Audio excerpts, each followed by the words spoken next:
When James Whitmore, London's most ruthless property mogul, opened the door of his $10 million penthouse in Canary Wharf, the last thing he expected to find was a 19-year-old girl with tear-filled eyes and a worn hoodie pulled over her head. The request she whispered with a trembling voice, to clean his house in exchange for a meal, hit James like a punch to the gut. He, who had evicted hundreds of people without batting an eyelid, felt something shatter in his chest. He didn't know that this simple question would destroy his certainties and transform two destinies forever. What happened in the following days shocked all of London's elite and proved that sometimes one person's desperation can save another's soul. London, Canary Wharf District. Rain lashed mercilessly against the glass skyscrapers as James Whitmore, 35, ascended to his penthouse on the 40th floor. It had been another day of ruthless conquests. He had acquired 3 historic buildings in central London, evicting dozens of families to transform them into luxury hotels. His empire was worth $200 million, built on the tears and desperation of others. James had learned early that in life, the most cruel person wins. Orphaned at 12, raised in care homes where kindness was seen as weakness, he had turned his heart to stone. Every signed contract, every family thrown out of their home, every demolished building was a victory against a world that had abandoned him. That November evening, something unexpected awaited him outside his door. A slight figure was huddled against the wall, shivering with cold. A very young girl, perhaps 19 years old, with a gray hood hiding her face and clothes that had seen better days. James reprimanded her with the cutting tone he used in business, informing her that building security should prevent access to beggars. The girl slowly raised her head. Her eyes were deep green, but above all, they were full of a dignity that cold and hunger had failed to extinguish. It wasn't the typical empty stare James had learned to recognize on the streets. She was different. She apologized and struggled to her feet, clutching a crumpled flyer against her chest. James, driven by curiosity he couldn't explain, snatched it from her hands. It was a job advertisement from his own company. Cleaning staff wanted for luxury buildings. The girl, Emma Thompson, as she introduced herself, explained that she had heard about the recruitment of cleaning staff. With a dignity that left James speechless, she didn't beg for charity, but offered to work. She said she knew how to clean, cook, iron, whatever was needed. She just needed to eat. There was a dignity in those words that James had never heard. This girl wasn't begging. She was negotiating. She was maintaining control of her situation despite being clearly desperate. For the first time in years, James hesitated. He looked at the girl, then at his door keys, then at her again. Something in his chest moved, a sensation he had buried so deeply that he had forgotten it existed. He told her to come in, but only for that night. Tomorrow, she would have to leave. He didn't yet know that this impulsive decision would forever change both their lives. James's penthouse was a monument to success and loneliness. 10,000 square meters of sterile luxury, Carrara marble, modern artworks worth more than most people earned in their lifetime, a breathtaking view of illuminated London. But there was no warmth, no life. It was beautiful and empty, like its owner's soul. Emma looked around with wide eyes, not because of the opulence, but because of the complete absence of personality. She noticed how clean everything was, but it was more a sad observation than a compliment. While James heated up soup bought from the gourmet supermarket downstairs, he watched Emma surreptitiously. She had removed her hood, revealing dirty but thick brown hair, and a face that must have been beautiful before the streets began to market. But it was her gestures that struck him. The delicate way she touched each surface, as if it were a privilege to be there. Emma told her story without self-pity. 2 months earlier, they had closed the factory where her mother worked, and they could no longer afford the rent. Her mother had died 3 weeks earlier from pneumonia they couldn't afford to treat. The silence that followed was deafening. James had always believed his childhood had been the worst possible. But at least when his parents died, he had had a roof over his head, however precarious. This girl had lost everything, yet here she was, offering him work instead of asking for charity. While she ate slowly, savoring each spoonful as if it were the most precious gift in the world, Emma continued her story. Her father had left when she was 5. Her mother had worked all her life in a textile factory, getting up at 4 in the morning and returning home at 8 in the evening. Emma had had to leave school at 16 to help financially, but she had continued studying on her own, devouring books borrowed from the library. When James asked what she dreamed of becoming, Emma replied with a sad smile that she wanted to be an architect.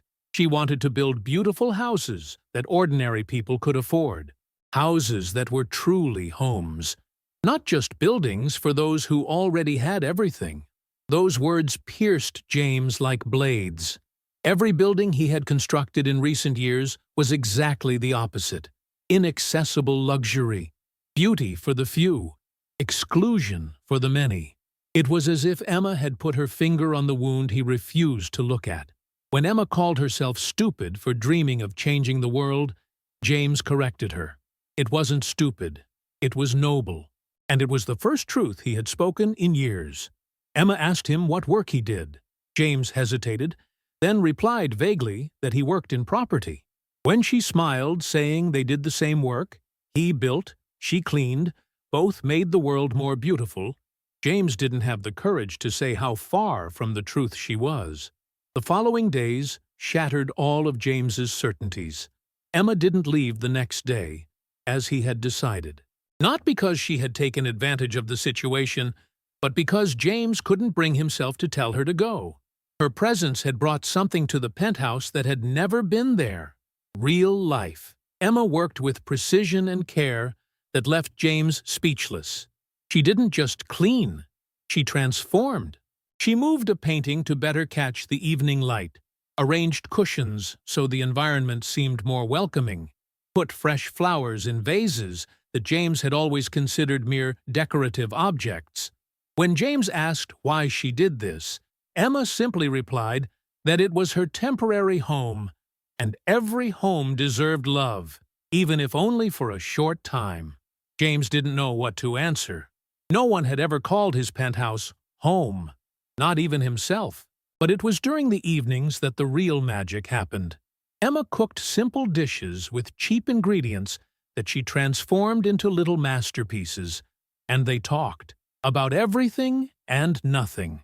Emma had an insatiable curiosity about the world, read every book she found in the penthouse, asked questions that forced James to think. One evening, leaning against the floor-to-ceiling window overlooking the city, Emma observed how strange it was to live so high up, so far from everything and everyone. It was like living on another planet. When James said it was peaceful, she gently corrected that it was isolated. When she was on the streets, at least she saw people, talked to them. Here everything was so quiet. She was right, of course. James had built his empire on that distance, on that separation from the rest of humanity. But now, with Emma beside him, the silence seemed less like peace and more like emptiness. It was the third evening that everything changed. James returned from work and found Emma sitting at the table with the laptop he rarely used. On the screen were architectural projects. Emma apologized, blushing. She had found the drawing program and couldn't resist. On the screen was a building project, modern but warm, elegant but accessible. It was brilliant in its simplicity. She explained it was just an idea for an apartment building that even ordinary families could afford, but which would still be beautiful, with communal spaces, a rooftop garden, balconies for everyone. James studied the project. It was everything his buildings weren't, designed for those who had to live there, not for those who had to sell it. It was architecture with a soul. He told her it wasn't stupid, but brilliant. For the first time, James saw Emma truly smile. Not the polite smile she always had, but an explosion of pure joy that illuminated the entire penthouse. That night, James couldn't sleep. He kept thinking about Emma's project, but above all about the way she looked at life. Everything he had destroyed to build his empire, communities, families, real homes, she dreamed of rebuilding. And for the first time in years, James began to wonder if he was on the wrong side of the barricade. On the seventh morning, James's world collapsed. Emma was preparing breakfast when the doorbell rang. James opened it to find himself face to face with Richard, his right-hand man, carrying a folder of documents. Richard wanted to discuss the Camden project. The families in the last building were refusing to leave. He stopped when he saw Emma and asked who she was. James replied too quickly that she was a housekeeper. Richard placed the documents on the table. They were the final eviction notices. If the families didn't leave by Friday, they would send security. Emma, who was pouring coffee, froze. The documents were open, and she could see the photos of the flats, the addresses, the names. James saw the exact moment when she understood. She read aloud, "Primrose Hill Road, 15. That's where Mrs. Davies lived with her 3 children. She knew her. The truth fell on them like a bomb." Richard asked if she knew these people, and Emma corrected that she knew them before ending up on the streets. They had been her neighbors. In Emma's eyes, James saw the moment when all the puzzle pieces fitted together. His expensive clothes, the luxurious penthouse, his work in property, and above all, the photos on the table of the families he was about to evict. With a broken voice, Emma realized who he really was. James Whitmore, the one they called the King of Evictions. Enjoying the story? Give it a little like, and don't forget to subscribe. Now then, let's carry on. Richard, embarrassed, gathered the documents and left quickly, saying they would be in touch later. Left alone, the silence was deafening. Emma was trembling, not with cold this time, but with anger and disappointment. She told him that Mrs. Davies had said to her the last time she saw her that she prayed every night for someone to have mercy on her and her children. She hoped that the building owner, this mysterious James Whitmore, had a heart. Every word was a dagger in James's chest. When he tried to explain that business was complicated, that there were contracts and investors, Emma interrupted him. He was talking about people's lives as if they were numbers on paper. James exploded, his mask of kindness finally crumbling. In his world, everything was business, everything was numbers. That's how the world worked. Emma replied with disgust that this was his world, not hers. In her world, people mattered. Families mattered. Children who cried because they lost their homes mattered. She took the documents Richard had forgotten and said she would take them to those families. She would tell them what he was planning, give them time to prepare, to find a solicitor, to fight. When James protested that she would ruin everything, Emma replied that perhaps it was time someone ruined his plans for once. She headed for the door, then stopped. What hurt her most wasn't that he was a monster. It was that for a moment she had believed he was a good person. She had believed that someone finally saw her as a human being, not as a problem to ignore. And she left, taking with her not only the documents, but also the only light James's penthouse had ever known. The days that followed were the darkest of James's life. The penthouse, without Emma, returned to what it had always been, a golden prison. But now James could see the bars. Emma had kept her promise. The families on Primrose Hill Road had received the warning and organized themselves. They had found a solicitor, raised funds, made their story public. The newspapers had picked up the case. The King of Evictions versus London families. Richard was furious. That girl had sabotaged months of work. She had ruined them. But James couldn't concentrate on business. He kept thinking about Emma's words, about the way she had looked at him when she realized who he really was. For the first time in years, he saw himself through someone else's eyes, and what he saw disgusted him. It was on the 5th day that he made a decision that shocked everyone. He summoned Richard and the other partners and announced the cancellation of the Camden project. The partners looked at him as if he had gone mad. Richard turned red, protesting that they had invested millions. James looked out of the window at London stretching beneath him. For the first time, instead of seeing profit opportunities, he saw people, families, lives. He said they would do different projects. They would build real homes for real people. That evening, James left the penthouse for the first time in days. He knew where to find her. He had seen her from afar in previous days, sleeping on a bench in Hyde Park. His heart had broken each time, but he hadn't had the courage to approach. He found her by a small fire that other homeless people had lit to keep warm. She was reading a book in the light of the flames. When he greeted her, Emma looked up. Her eyes were hard, but James also saw pain in them. She asked what he wanted. James sat on the bench beside her and said he wanted to apologize and to tell her she had been right about everything. About business, about him, about the fact that he lived on another planet. When Emma asked, "And so?" James told her he had cancelled the Camden project. The families could stay. For a moment, he saw a glimmer of hope in Emma's eyes, but then it faded. One good deed didn't erase years of evil. James pulled a folder from his coat. It was the project Emma had drawn on his computer, but developed by professional architects. Detailed, full of calculations, transformed into something achievable. He explained it was her project, the building for ordinary families. He wanted to build it. Emma took the folder with trembling hands.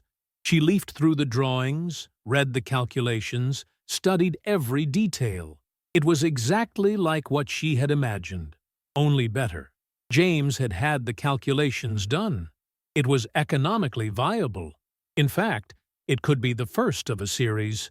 Beautiful but affordable homes. The dream she had told him about. Emma's eyes filled with tears, but she insisted it wasn't enough. He couldn't buy forgiveness with a project. James explained he wasn't trying to buy anything. He was trying to really change, and he needed her help. He asked her to become his partner, to help him build houses with souls, to teach him to see people instead of numbers. Emma looked at him for a long time. In the fire, shadows danced on their faces. She said that if she accepted, it wouldn't be like before. She wouldn't be his grateful housekeeper, but his partner, his conscience. And when he was wrong, she would tell him to his face. James replied that he didn't want it any different. He wanted her to keep his feet on the ground. Emma extended her hand, introducing herself as Emma Thompson, architect. James shook that hand, feeling for the first time in years that he was doing the right thing. He introduced himself as James Whitmore and said he was learning to be a better person. A year later, London was talking about the miracle of Canary Wharf. The first building of the Emma James project had been completed, and it wasn't just a building, it was a revolution. Beautiful but affordable flats, communal spaces where neighbors really met, a rooftop garden tended by the residents themselves, shops on the ground floor run by small local entrepreneurs. But the real miracle wasn't the building. It was what had happened to James and Emma. Their professional partnership had become something deeper. It hadn't been easy. They had argued about every decision.